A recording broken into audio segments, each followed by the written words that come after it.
Nah ini termasuk ada yang meninggal, ada yang cacat, dan sebagainya.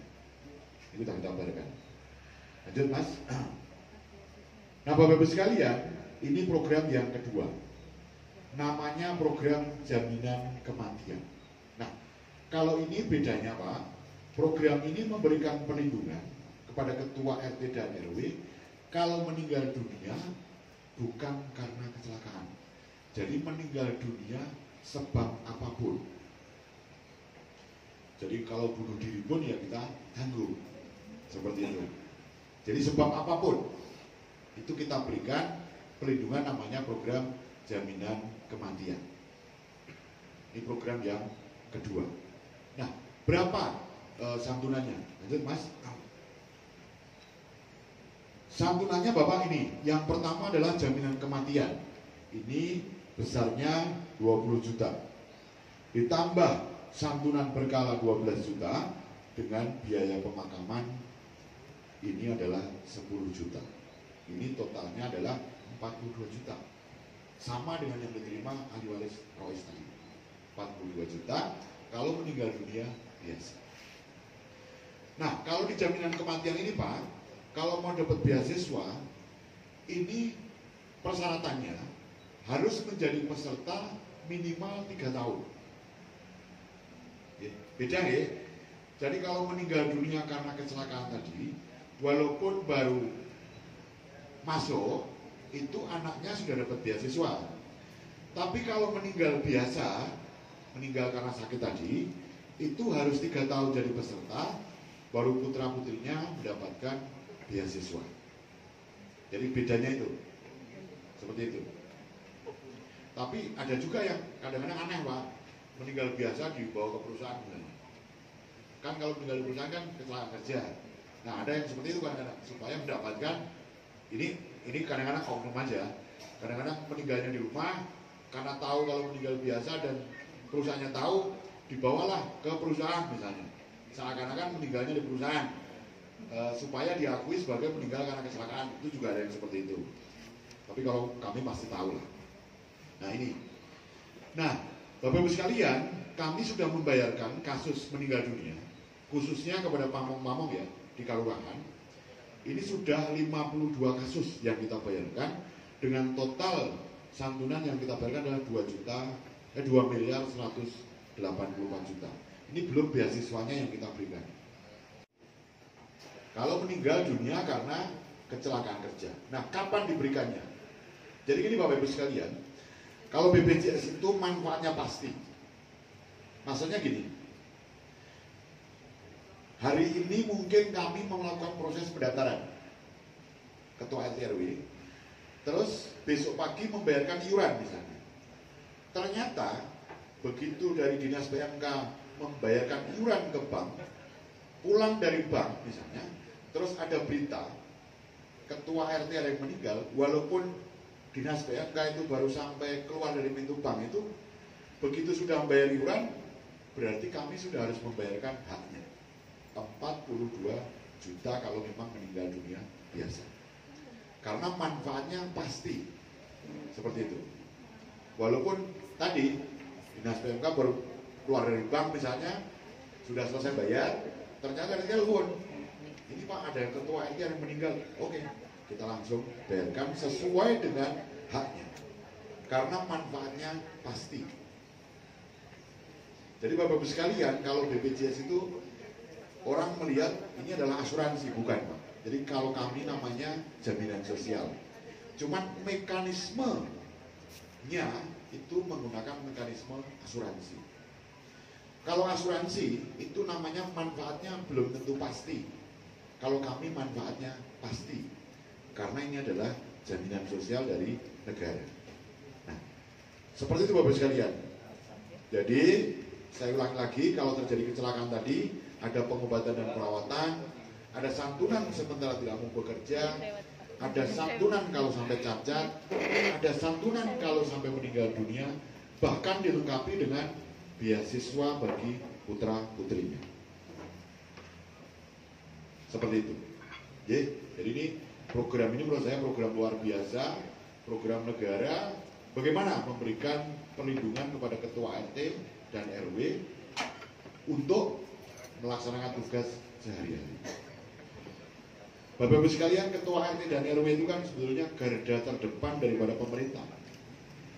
Kan tidak mungkin kalau tetangganya ada apa-apa mau langsung nyari Pak Lurah itu. Pasti yang pertama dicari adalah ketua RT dan RW. Bahkan kalau COVID itu biasanya datengin Pak RT dulu, lapor Pak RT dulu, Pak RW. Nah, karena dia merupakan garda terdepan daripada pemerintah. Seperti itu. Dan warga biasanya kalau protes pertama pasti ke Pak RT. Nah, seperti itu biasanya.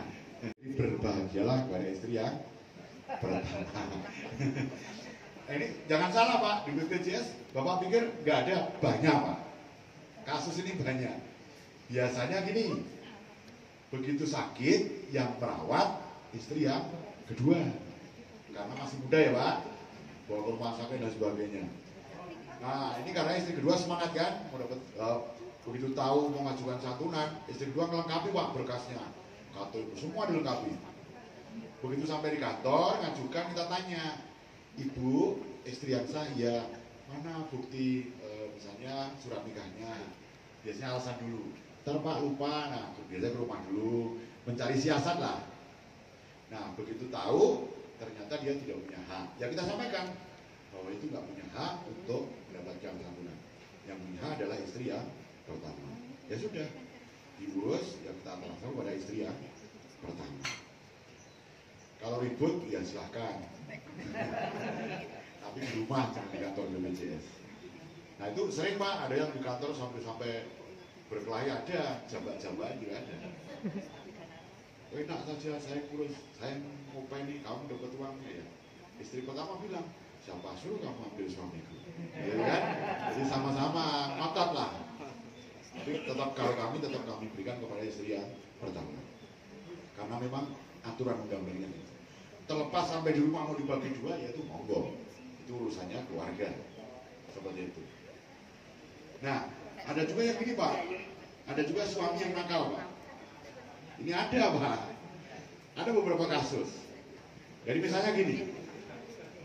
Ada Pak. Jadi misalnya suami dapat santunan 42 juta. Sah ya Pak. Tapi ternyata antara suami sama istri sudah bisa ranjang. Setahun, 2 tahun, 3 tahun, 5 tahun, 10 tahun. Kalau suami yang baik biasanya tetap datang ngambil dikasih ke putra putrinya biasanya kan, karena merasa tidak membiayai. Tapi kalau yang suami nakal, begitu terima uang ya kabur Pak, dibawa lari maksudnya, golek bojone maksudnya. Tapi memang nggak bisa kalau kami melihat itu, kalau kami yang penting kepada haknya. Tapi biasanya kita mediasi sedikit lah. Artinya ya monggo, artinya masih punya anak lain sebagainya, kita edukasi biar ini bisa bermanfaat, maksudnya seperti itu. Yang lucu lagi ada Pak, suami disuruh nasihat dibikinkan jaminan kematian juga ada Pak.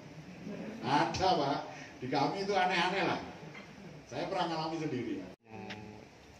RT atau RW juga mungkin ya Pak? RT RW Seseman itu apa mereka juga kategori tenaga kerja sehingga dimasukkan dalam BPJS? Iya, menurut saya lupa undang-undang dan PP-nya dari pemerintah, tapi undang-undang dan PP ini sudah kita tindak lanjuti dengan kita mengeluarkan peraturan Bupati nomor 47 tahun 2021 tentang optimalisasi pendampingan program BPJS kepada pekerja informal dan formal, dan juga peraturan Bupati 45 tahun 2022 tentang pemberian pendampingan BPJS tenagakerjaan kepada tenaga kerja rentan yang anggarannya diambilkan dari beberapa komponen, APBD, APBD, terus CSR dan lain sebagainya.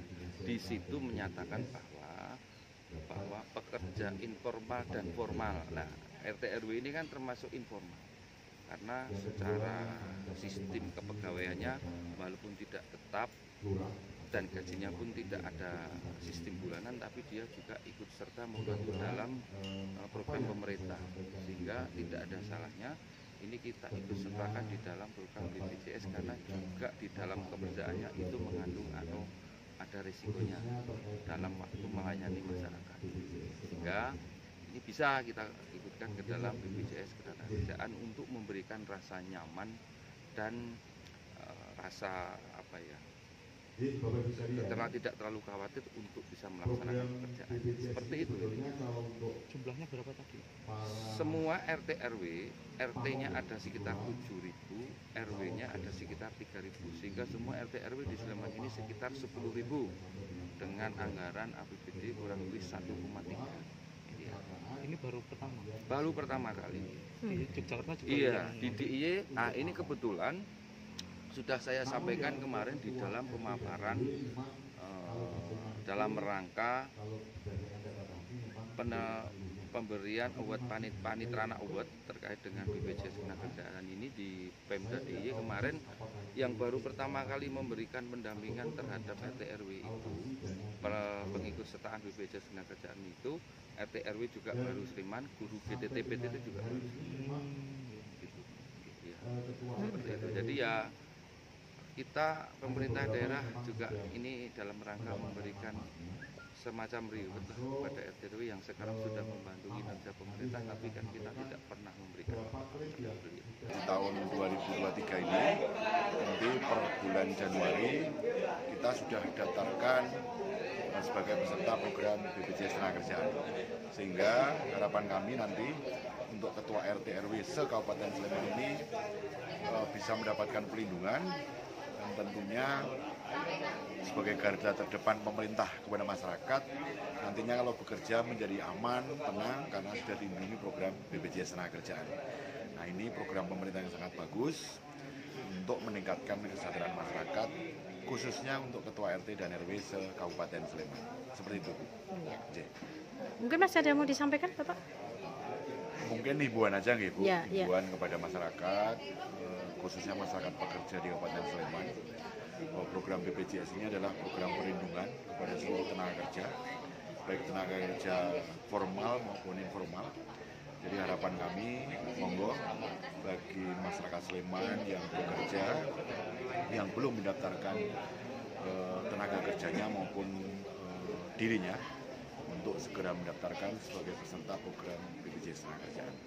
Sehingga program pemerintah ini nantinya sangat bermanfaat buat pekerja untuk menjamin masyarakat masa depan. Kalau terjadi musibah, tentunya keluarga jadi tenang. Jadi kerja tenang, kerja nyaman, dan sejahtera dengan adanya program BPJS Ketenagakerjaan.